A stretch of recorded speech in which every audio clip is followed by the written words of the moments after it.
Okay, hi there. Oops, I haven't got my traditional Nick Dutch hat on. Okay, here we go.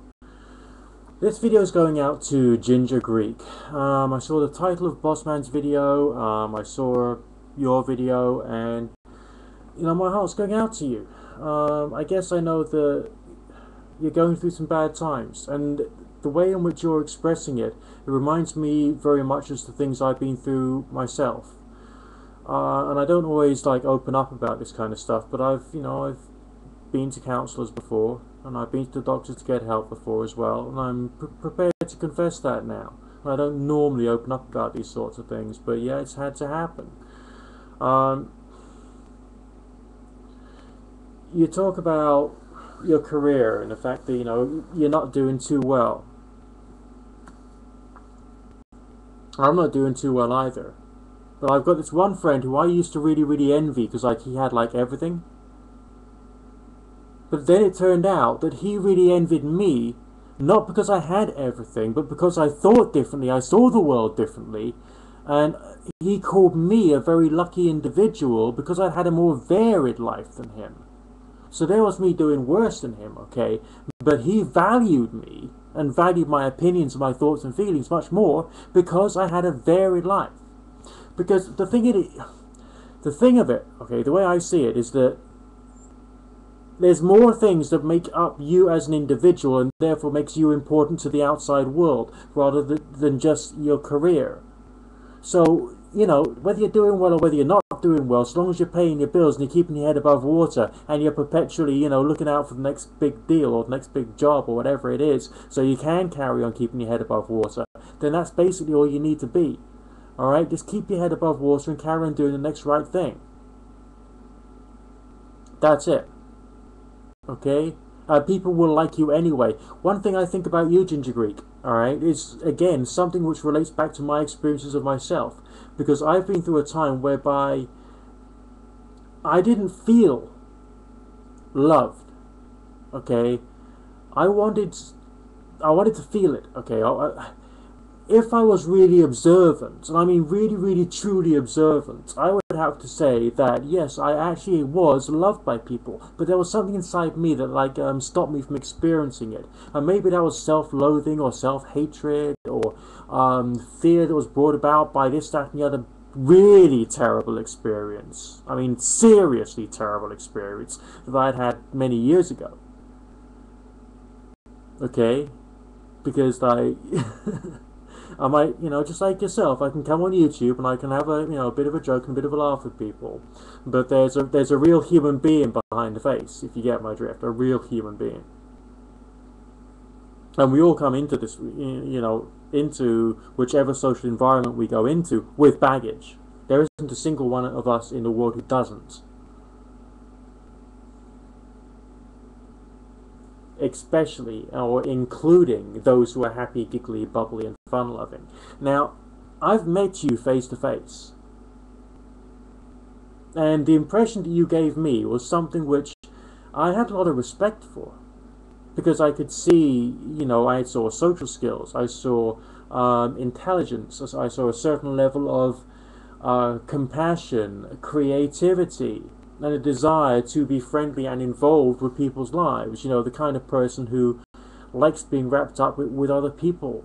Okay, maybe you don't think that you are like that. Maybe you don't feel that you've quite got that quality about you. But the way that I saw you and that I understood you, you had those qualities, very good human qualities, which you seem to have instinctively and innately, which not everyone does have. So I saw value there, real value. And I got the feeling that you are someone who has greater potential, socially, culturally, and that you were the kind of person who was also capable of being very well loved and respected within your environment. But what you're talking about now just shows me that you're just lacking the ability to feel it. Now, have I come across people who just wanted to end it? Yes. Have I been myself? being a person who has at some point in my life just wanted to end it. Yeah, frequently. But you know what? I got through it. I found a way. You know, if you're measuring life by one particular standard, and that standard is not met, find another standard to measure life by. If you're living for one particular reason and you can't fulfill that for whatever reason, find another reason to live. I've had to do that. You know, things were looking so bleak and black for me. I'm talking about 20 years ago now. You know, I had to create reasons to live. And then 15 years ago, I had to create another reason to live. And there was other times when things got even blacker. And yeah, I mean, that's what life can be about. You move from one conceptualization of what is really important to another one. And at the moment, I feel that you're looking at things which appear to you to be important at the moment, but are probably, in reality, at a lesser degree of importance than you think they are. But you can't see that yet. You can't see that yet. But the word there is yet. Okay? The word is yet. When I did see you face to face, and I got like a good feeling as to who you were and what you were about, that person and that good person that I saw there, that hasn't gone. And there's even that like underlying feeling of that character in that video which you portrayed, even though it was, as you say, the hardest video you had to make. It's still there. And that is the thing about you which I personally value, even though you yourself can't see it. Alright? I know it seems strange to you, but when I saw you, I thought to myself, that's the kind of person that other people are going to envy, because they will want to feel the way in which he has the capacity to express himself.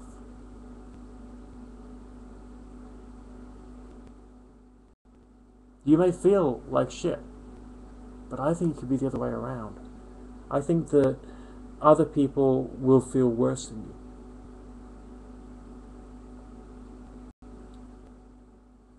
Now, I don't know whether I've mentioned this, but I used to know, I used to know this one individual who, he was a rough individual, a real rough individual. And he was poor. And he had friends who'd been out to the Maldives or been on cruise ships.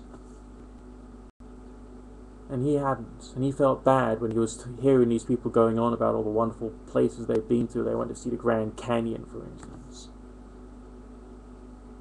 And that night, he went back home. He stayed up all night feeling sorry for himself. And then the dawn came. He looked out the window and he saw the beautiful peach colours of the dawn, and it was beautiful. And he saw this one rose that was sitting there. Just this rose on a rose bush. It was a beautiful sky, and it was a peach coloured rose, and it was a peach coloured sky, and it looked tremendous to him. And he realised that he had seen something then and there outside his own window that was probably more magnificent than the sight of the Grand Canyon. Why? Because he had the capacity to see that it was beautiful.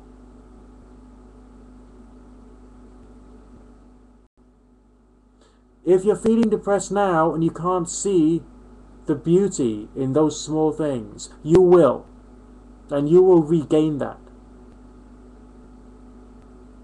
Now, I have sent you through that private message. I strongly recommend that you read it.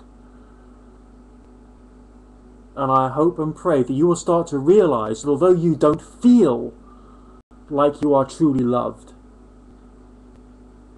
you are. It's there. And I want you just to know that you are truly loved and cared for, and that you still have that spark inside you, even though you can't feel it right now.